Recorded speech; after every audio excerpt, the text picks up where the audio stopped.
Ndodhi ajo që nuk duhet kishte ndodhur. Edhe njëherë, inteligjenca artificiale për herë të tretë nuk u përgjigjet urdhrave të njeriut. Bile kësaj radhe e bëri shumë të madhe.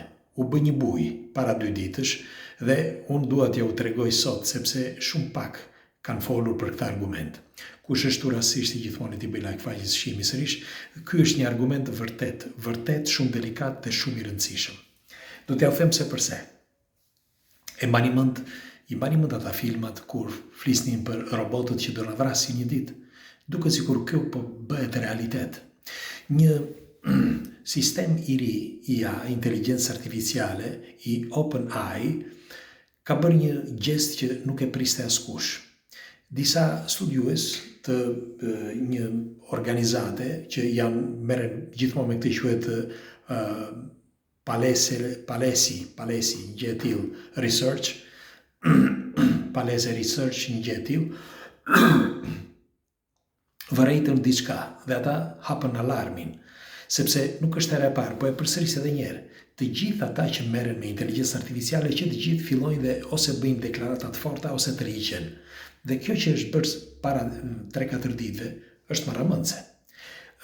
Një lloj sistemi inteligjencë artificiale i quajtur O3 nuk ju bind komandave të njeriut, pra nuk ju bind njeriut. Bile nuk e provuan një herë, por e provuan në 10 herë, 7 herë, nuk pranoi që të fikej. Ndërkohë që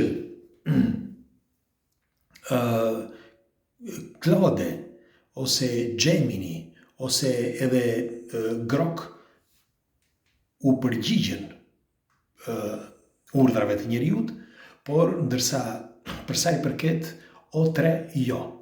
Pra në 10 herë, 7 herë, ky lloj sistemi nuk donte që të fikej.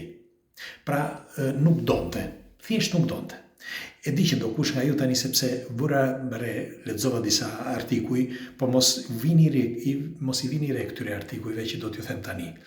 Sepse shpesh duken të qëllimshme, do t'ju them se si. Për shembull, ka disa që thonë që po këta e kanë bërë për publicitet, sepse meqense tani Kina ka marrë forcë të madhe dhe OpenAI do tani që të rimarrë edhe një herë forcën që kishte më përpara sepse humbi shumë pikë. Do t'ju them diçka. Si është e mundur që të gjithë njerëzit e famshëm që janë marrë me inteligjencë artificiale, që në fillim kur kanë parë disa gjëra të çuditshme janë tërhequr. Dhe pse mos i besoj edhe këtyre unë tani që thonë nuk e kuptojmë se përse nuk na përgjigjet.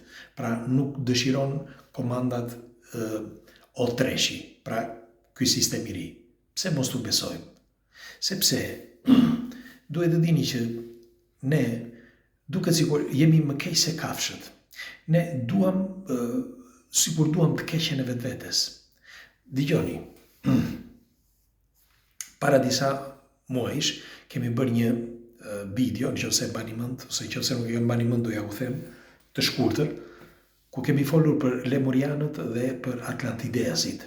Tregohet që atlantidesit u zhdukën vetveten pikërisht me inteligjencën artificiale. E di që ndokush nga ju tani do ta marrë si fantazi, pak rëndësi ka. Ne mbetjet i kemi gjithandej. Piramidat janë ndërtuar në atë kohë, pra rreth 30-40.000 vite përpara. 30-40.000 vite që u shkatrua, por sa vjet mbijetoi toka në atë kohë? Sa? Sepse piramidat nuk janë ndërtuar nga njeriu primitiv 4.000 vite më parë, 3.500 vite më parë. Është turp ta thuash këtë. Dhe po thosha, në qoftë se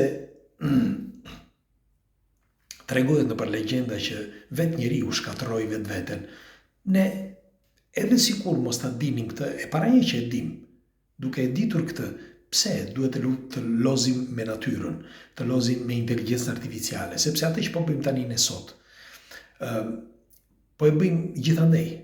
Po e bëjmë me ndotjen që është së pari njerë është shkatrimi që po i bëjmë planetit, sepse po i thithim të gjithë naftën që ka. Nafta është e domosdoshme për planetin, e dini apo jo? Sepse nëse nuk do të ketë naftë, shumë probleme të mëdha do të ndodhin. Dhe kjo po verifikohet dal nga dal. Por nëse ne do ta zhdukim totalisht naftën, do jetë fundi. por nuk do të ndihet tani, do ndihet pas disa vitesh, sepse nuk e bën me njerë. Tjetra, po marrim çdo lloj minerali nga toka, po i shkatërrojmë të gjitha, dhe tjetra është që po bëjmë pis gjithandej, sepse pislliqet që ka bërë njeriu në një kohë shumë të shkurtër janë tmerr. Për më tepër, ne të gjitha mbeturinat i hedhim në det, po ndotim tetrat dhe ujrat, gjë që nuk po bën reciklimin që të kthehet edhe një herë shi. Pra kjo është në sintezë se çfarë po i bën njeriu planetit tani. Dhe ne po i shtojmë problemin në këtë rast me inteligjencën artificiale, duke menduar që, sepse ata që e bëjnë për një grusht para, por duke menduar që bëj ca lekun, pastaj nuk është ky problemi. Problemi vjen më vonë. Ti duhet ta parandalosh problemin. Pra, në qoftë se një inteligjencë artificiale që ti e shpike tani, refuzon që të fiket sot, ti sot duhet ta shkatërrosh atë. Mos të ecësh përpara. Dhe unë nuk e kuptoj se pse vazhdoj të ecet ende përpara. Do t'ju them dhe diçka tjetër. Për shembull, lindi teknologjia e re e wirelessit. Dhe nga momenti që lindi wirelessi, ne sot kemi menduar që të përdorim 10G, siç e shpiku Kina para ca ditësh. Dhe Amerika tani po bën ç'është e mundur që të shpikin dhe ata 10G. Tani, këta sikur bëjnë lojë me njëri tjetrin që kush tjetë më i forti. Ç'lidhje ka? Bie mbi njerëzit, bie mbi vetë ata. Dhe unë nuk e kuptoj këtë. Para ca kohësh kishim bërë një video për sa i përket disa njerëzve që janë vrarë nga inteligjencë artificiale. Një belg apo holandez nga ishte, një burr, fliste gjithmonë me inteligjencë artificiale. Dhe her pas here pyeste se si do përfundonte bota, si do ishte, dhe ai mundohej që të rregullonte ndonjë gjë me aq sa fuqi kishte.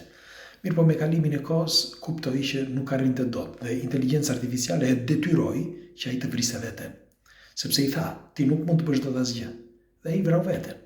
Nuk është hera e parë, po ai djaloshi që kemi bërë para ca kohësh që u dashurua me një vajzë të inteligjencë artificiale, të krijuar nga inteligjenca artificiale me forma të inteligjencës artificiale, por gjëja si njeri, dhe komunikonte me këtë. Dhe vrau veten sepse u dashurua me këtë, u dashurua keq. Shiko, jeta e njeriut është vetëm si mund të quhet, ne jemi imitues. Drejqemori nuk më vjen në shqip. Jeta e njeriut është, ne imitojmë çfarë do lloj gjëje që bëjmë. Dhe në këtë rast ne çdo gjë që ambientohemi, më erdhi fjala, ne ambientohemi. Çdo të thotë kjo, ambientohemi me një njeri që kemi afër. Dhe nëse ky njeri vdes, kushdo qoftë, një i afër, një shok, shoqja apo kudo qoftë, ne ndihemi keq sepse jemi ambientuar me atë. E njëjta gjë ndodh edhe sot. Ne ambientohemi me këto inteligjencë artificiale, ambientohemi me telefonat, ambientohemi me çdo gjë, dhe po të na mungojë njëra nga këto, ne çmendemi. Merrem sa banal jemi.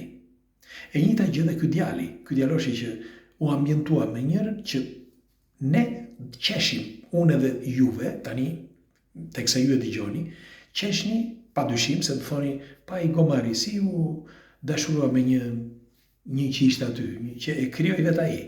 Si mund të dashurohet një njeri? Dhe nga njëra anë, është e vërtet që si mund të dashurohet, por nga ana tjetër, dua t'ju kujtoj që senset tona janë kaq banale sa ju nuk e kuptoni. Njeriu nuk e kupton këtë. Pra njeriu ambientohet me çdo gjë.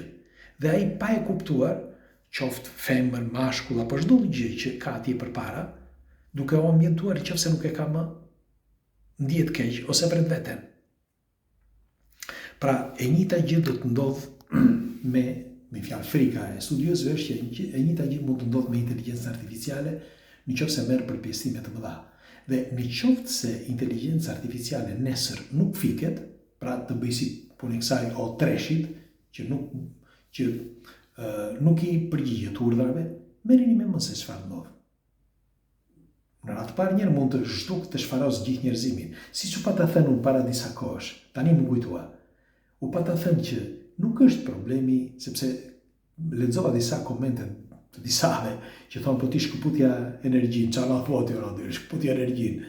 Dakor, ja shkëput energjinë, por po sikur të vi momenti që të krijohen bateri që nuk prishen kurrë. Dhe inteligjenca artificiale ti marrë ato dhe ti përpunoj dhe ti ketë aty përgjithmonë. Çfarë do bëhet pastaj? Ku do shkoni? Pra ky është problemi që unë pa ta thënë para disa kohësh. E di që do thoni ju po mirë, kush na dëgjoni? Sidoqoftë, ne duke diskutuar së bashku, në radhë parë njerë kuptojmë. Pastaj shpresoni që të bëjmë diçka, sepse një zë i vetëm nuk bën dot asgjë. Të gjithë së bashku diçka bëjmë. Kështu që nëse keni dëgjuar këtë shpikjen e re dhe të këtyre të grupit të kërkimit, të këtyre ignorant nga njëra anë, sepse u duket sikur janë të zgjuar, por në fund janë ignorant. Sepse në vend që të thonë që okay, ndodhi ky problem, shkatërroheni. Pse esni përpara që të bëni teste të tjera, për çfarë arsye? Vetëm për një grusht para, çdo kush. Dhe pikërisht këto para do na vrasin. Megjithatë, unë do dëshiroj një komentin tuaj, çfarë mendimi keni ju, dhe shpresoj mirë. Shpresoj me ditë bardha. Por keq është problemi. Problemi o atë. Sigurisht e them këtë. Natën e mirë.